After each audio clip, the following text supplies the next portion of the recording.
कर्तृत्व की गति इतनी तेज और द्रुत गति थी कि उनको काम करने से अंग्रेज नहीं रोक पाए। एक और तो वो स्वाधीनता संग्राम का नेतृत्व करते थे, दूसरी ओर गौ हत्या पर प्रतिबंध के आंदोलन को भी चलाते थे। एक और एक सामाजिक उद्देश्य लेकर विवाह की स्त्रियों की उम्र बढ़ाई जाए, इसके लिए जन जागृति फैलाते थे।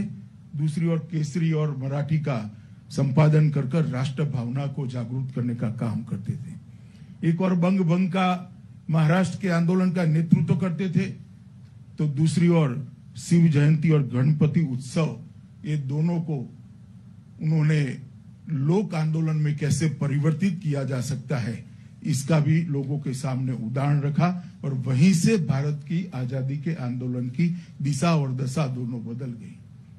ये दोनों उत्सवों को उन्होंने लोक उत्सव में परिवर्तित किया। शिवाजी महाराज के स्वराज के संस्कार को, स्वराज के विचार को कुछ बोले बगैर लोगों में पहुंचाने का काम किया और 200 साल बाद भी वो विचार कितना प्रासंगिक है इसके बारे में लोगों को करा। एक और केसरी के अंदर ढेर सारे अपनी कलम से लिखे हुए लेखों से उनकी विद्वता झलकती थी, राजनीतिक उद्देश्य भी स्पष्ट होता था और देश को आगे जाने का रास्ता प्रशस्त होता था।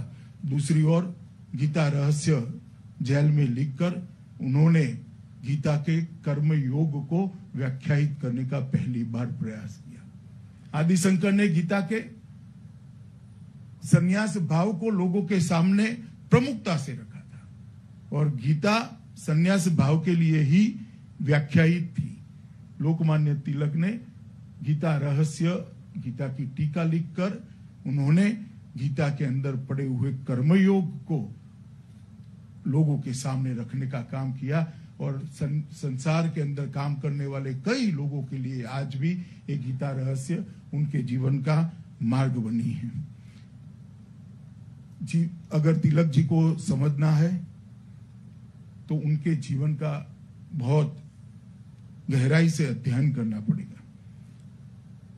गांधी जी, वीर सावरकर, श्री अरविंद, मदन मोहन मालवीय, उनके विचारों को पढ़ते हैं और तिलक महाराज के विचारों को पढ़ते हैं तो जरूर मालूम पड़ता है कि चारों विभूतियों पर तिलक महाराज का एक बहुत गहरा असर था और वो अपने आप में एक ऐसा इंस्टीट्यूट थे जिन्होंने भारतीय सोच को दृढ़ीभूत करने का काम किया, भारतीय सोच को आगे बढ़ाने वाले व्यक्तित्व के निर्माण को प्रेरित करने का काम किया, भारतीय सोच को व्याख्यायित करने का काम किया और भारतीय सोच को व्यवहारू बनाने का भी काम किया। और इसी के कारण पूरा स्वतंत्रता संग्राम भारतीय बना, भारत के लोगों का स्वतंत्रता संग्राम बना। भारतीय स्वतंत्रता संग्राम में भारतीय चिंतन, भारतीय इतिहास, भारत की संस्कृति, भारत का गौरव और भारत की भाषाएं, उसको प्रमुखता से जोड़ने का काम उन्होंने किया। विनय जी कहते थे, अभी विनय जी ने बताया, मैं अगर सच समझा हूं तो उन्होंने बताया कि गणेश उत्सव और शिव जयंती का उपयोग उन्होंने स्वतंत्रता आंदोलन को बढ़ाने के लिए किया। मगर मैं यहाँ तिलक जी का एक कोट पढ़ना चाहता हूं। सच्चा राष्ट्रवाद पुरानी नींव पर ही निर्माण हो सकता है। जो सुधार पुरातन के प्रति असम्मान की भावना पर आधारित है, वो सच्चा राष्ट्रवाद रचनात्मक कार्य नहीं समझ सकता। हम अपनी संस्थाओं को ब्रिटिश ढांचे में न डालें, ये सुधार नहीं है। सामाजिक तथा राजनीतिक सुधार के नाम पर हम उसका अराष्ट्रीयकरण नहीं करना चाहिए। तिलक जी का ये विचार और ये दृष्टिकोण था कि स्वराज का आधार ही हमारी संस्कृति होनी चाहिए, स्वराज का आधार ही हमारी पुरातन उपलब्धियां होनी चाहिए और भविष्य की जो चुनौतियां है उसको पार करने के लिए दुनिया में जो कुछ भी अच्छा है उसको भी स्वीकार करने के खुले मन के साथ हम आगे बढ़े, मगर जो पुरातन है हमारा अच्छा है इसका गौरवगान करना न भूलें। उन्होंने इसीलिए देशवासियों में राष्ट्र प्रेम उत्पन्न करने के लिए व्यायामशालाएं, अखाड़े, गौहत्या विरोधी संस्थाएं देश भर में स्थापना की और गणपति उत्सव, गणेश उत्सव और शिवाजी जयंती इसके प्रमुख कारण है, प्रमुख प्रगटीकरण थे। आज जब हम यहाँ पर तिलक जी के व्यक्तित्व के बारे में सोचने के लिए, विचारने के लिए, उसमें से कुछ ग्रहण करने के लिए इकट्ठा हुए हैं, तब हमें ये समझना होगा कि वो भारतीय संस्कृति के अप्रतिम योद्धा थे और बंगाल विभाजन से पूरे देश में जो आक्रोश की लहर उठी उसका नेतृत्व भी तिलक महाराज के पास आया। लाल, बाल और पाल की त्रिपुटी ने देश की जनमानस को झंझोड़ कर रख दिया और फिर से उन पर एक ऐसा मुकदमा जड़ा गया जिसके कारण उनको लंबा समय ब्रह्मदेश के अंदर जेल में रहना पड़ा। तिलक महाराज के लिए राष्ट्रकवि रामधारी सिंह दिनकर कहते हैं, उन्होंने जो ब्रह्मदेश में गीता रहस्य लिखा, इसके लिए उन्होंने कहा, श्रीमद् भगवत गीता एक बार तो श्री कृष्ण के मुख से कही गई और हम जैसे लोगों के लिए भगवत गीता दूसरी बार उसका सच्चा आख्यान लोकमान्य तिलक ने हमारे सामने रखने का काम किया। दिनकर जैसी विभूति ने गीता रहस्य को जो आगे बढ़ाने का काम किया है, उसी से हमें मालूम पड़ता है कि इन्होंने कितना बड़ा काम किया था। छुआछूत के भेदभाव को, अस्पृश्यता को विरोध करना, उसके खिलाफ जागरूकता खड़ी करना, उन्होंने इसके लिए भी बहुत बड़ा काम किया। 1918 में बंबई में दलित जाति के सम्मेलन में तिलक महाराज ने कहा, यदि ईश्वर अस्पृश्यता को सहन करता है तो मैं ऐसे ईश्वर को सहन नहीं करता हूं। ईश्वर के ये स्वरूप को स्वीकारने के लिए मैं तैयार नहीं हूं। 1918 में इस प्रकार की बात करना, ये कोई साहसी व्यक्तित्व ही कर सकता है और इसका कमिटमेंट हर मानवी समान है, हर मानवी के अंदर ईश्वर का वास है, इसके प्रति एक अद्भुत कमिटमेंट के बगैर ये वाक्य किसी के मुंह से नहीं निकल सकता है। मुझे लगता है तिलक महाराज के इस अपने जीवन के इस व्यक्तित्व के इस पहलू को भी लोगों के सामने नहीं लिया गया। तिलक महाराज के ने शिक्षा के लिए भी ढेर सारा काम किया।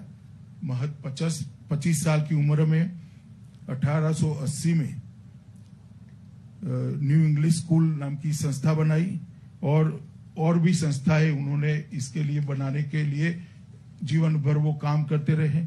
1884 में एक सार्वजनिक सम्मेलन आयोजित किया। उन्होंने शिक्षा की प्राप्ति हेतु दक्षिणी शिक्षा समाज नाम की संस्था भी बनाई और फर्ग्यूसन कॉलेज, जो बाद में फर्ग्यूसन कॉलेज के नाम से विकसित प्रख्यात हुई, उसकी भी स्थापना में उनका बहुत बड़ा रोल रहा। वो एक प्रकार से अनेक आंदोलनों में मजदूरों को जोड़ने में भी सफल रहे।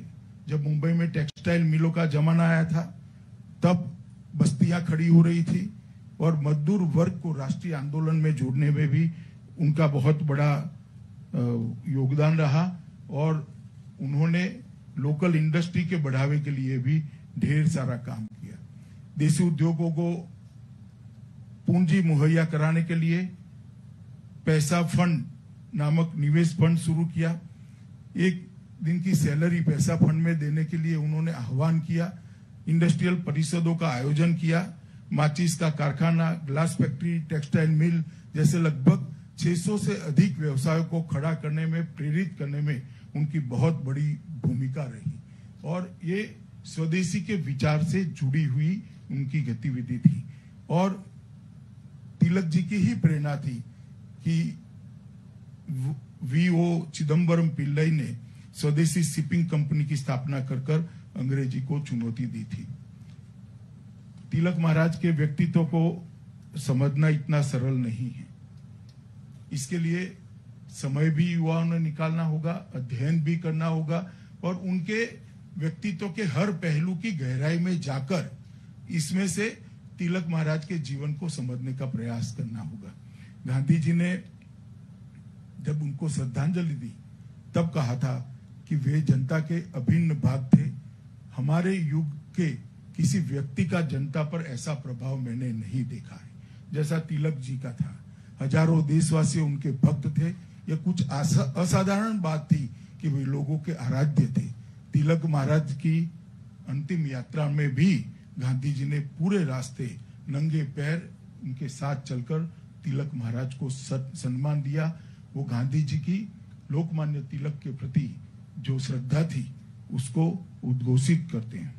आज तिलक महाराज के शरीर शांत होने के 100 साल समाप्त हो रहे हैं।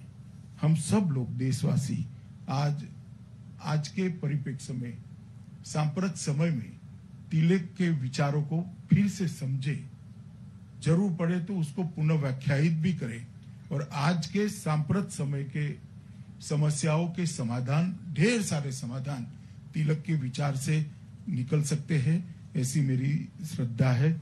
और मैं ऐसा मानता हूं कि जब जब स्वतंत्रता आंदोलन का इतिहास लिखा जाएगा, स्वतंत्रता आंदोलन की चर्चा होगी, तो हमारे सामने पुणेरी पगड़ी, सफेद धोती, सफेद कुर्ता, सफेद फटका और हाथ में छड़ी के साथ भारी भरकम मूछ वाला एक प्रभावशाली, एक मजबूत व्यक्तित्व उभर कर आता है और हमें बताता है कि लोकमान्य तिलक ने किस प्रकार से आजादी के आंदोलन को गति दी थी।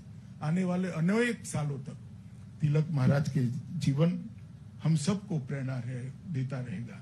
अपने मृत्यु के 100 साल के बाद भी प्रासंगिक रहना, अपनी स्मृति को लोगों के मन में, दिलों में, आत्मा के साथ जुड़े हुई रखना बहुत कठिन होता है। मित्रों, मरण और स्मरण ये दोनों में एक आधे अक्षर का ही फर्क है। मरण मृत्यु होती है उसको कहती है, और कोई जीवन ऐसा जीता है कि आधा स इसके सामने लग जाता है, और तो मरण के बाद वो लोगों के स्मरण में चिरकाल तक जीता है। मुझे लगता है ये आधा स जोड़ने के लिए पूरा जीवन सिद्धांतों पर चलना पड़ता है, पूरा जीवन पतन लाए बगैर जीना पड़ता है, पूरा जीवन लोगों के लिए जीना पड़ता है, पूरा जीवन देश के लिए जीना पड़ता है, पूरा जीवन संस्कृति के लिए जीना पड़ता है, पूरा जीवन स्वधर्म और स्वदेश के लिए जीना पड़ता है। मुझे लगता है तिलक महाराज ने बहुत परिश्रम कर अपने व्यक्तित्व के बहुआयामी पहलुओं से जोड़ा, और इसी का कारण है कि आज हम उनको स्मरण कर रहे हैं, अनेक सालों तक करते रहेंगे। और मेरा नई पीढ़ी से बहुत विनम्र अनुरोध है, और मैं उनका आह्वान भी करना चाहता हूं कि आप तिलक महाराज को जरूर पढ़िए, बार बार पढ़िए।